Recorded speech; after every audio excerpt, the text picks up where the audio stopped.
is the Celebrity Afterlife Report podcast.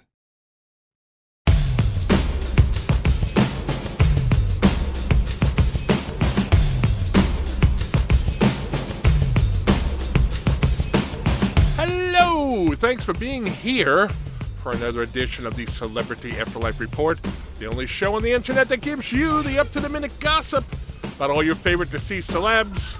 I am the celebrity medium, and as always, I have spent the last week in contact with my next world paparazzi sources to collect the juiciest stories about the afterlife celebrity scene. I have a story about a new arrival and what he's up to, along with some follow-ups to stories we've been paying attention to for some time. And I can think of nothing better to do right now than to get right to them.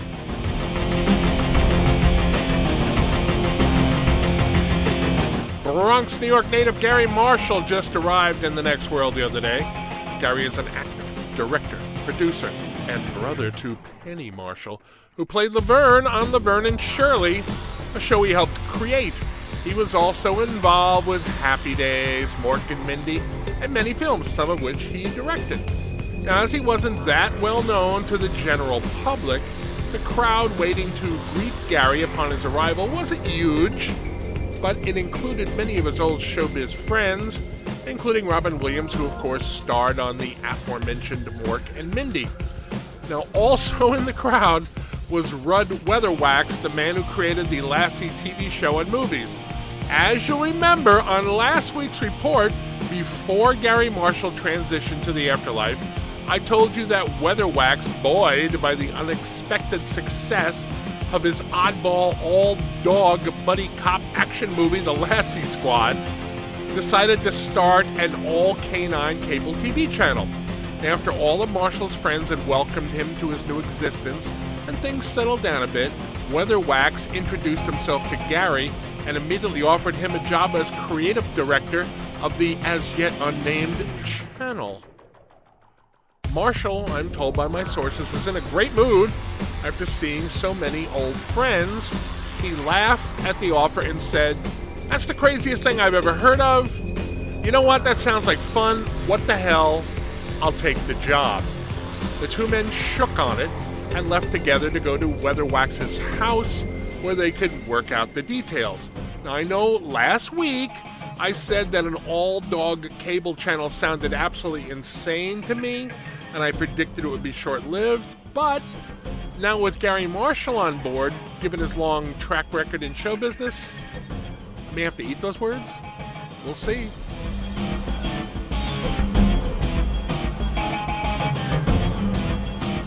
Tammy's Court, the courtroom show starring former televangelists Tammy Faye Bakker and Jan Crouch, is still in reruns after the two women had a hair-pulling fight on a recent episode. Now, word that I'm getting from a source who works on the show is that Jan is now off it permanently. Now, she played the bailiff, as you'll remember, but she also had a bad habit of mugging for the camera and constantly upstaging Tammy, which is what ultimately led to the brawl between them. Now, I'm told that the producers are quietly auditioning other people for the bailiff role and that they have narrowed it down to a handful of possibilities. The word is that the final choice will be up to Tammy Faye. She had it in her contract that Jan had to maintain the same over-the-top look she had when she was hustling Jesus on Earthly Plane television, so as not to conflict with Tammy's new, more sophisticated appearance. My source did not know who was on the shortlist for the job, but whoever it is expected to debut on the air in the next few weeks. I, for one, can't wait to find out who it is.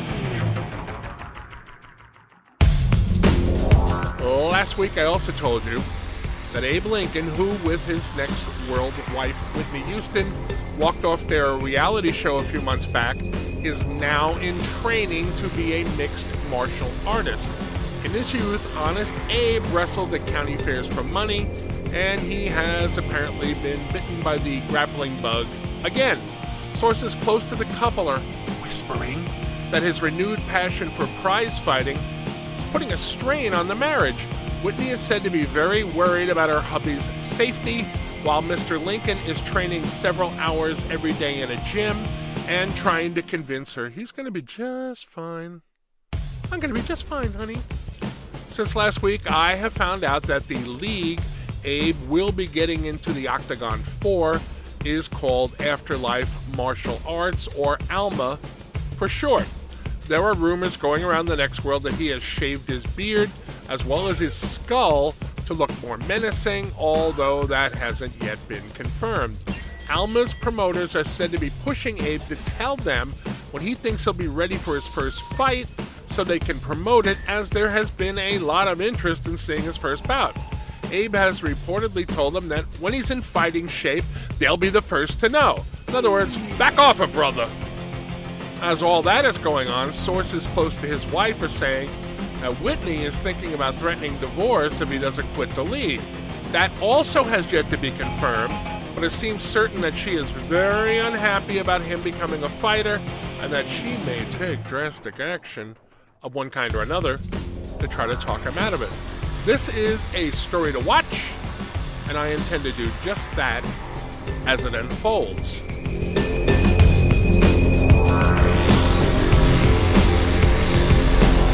Okay, one more quick story before I lock up the studio. As regular listeners know, Marilyn Monroe and Jackie Kennedy have been resembling each other more and more in physical appearance and wardrobe choice over the past several weeks. They managed to narrowly avoid each other at a red carpet event last week, preventing a possible collision between the two women. Their creepy role reversal has been a major story in the Afterlife press in recent days, and now comes word that the two had a secret meeting recently. There are reports that someone who looked like Kennedy in her Marilyn regalia was seen getting out of a limo late the other night outside the building housing the apartment the real Monroe is currently sharing with Jackie's earthly plane spouse, John F. Kennedy. Word is that about 3 hours later, the woman who may have been Jackie got back in the limo and left as quietly as she arrived. Now, was there a meeting to discuss a truce between her and Marilyn? No one seems to know, or if they do, they're not talking. I've asked some of my best Next World snoops to try to find out what's going on, and the moment they report back to me, I'll let you in on the big secret.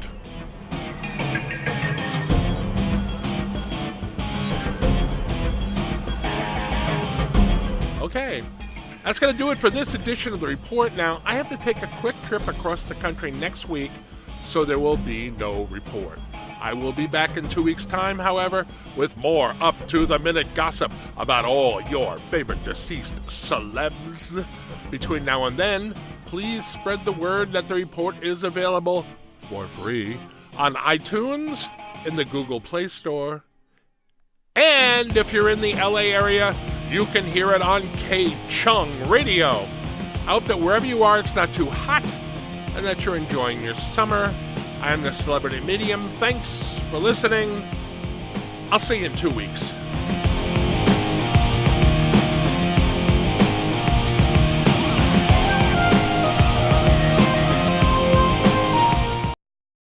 You've been listening to the Celebrity Afterlife Report podcast.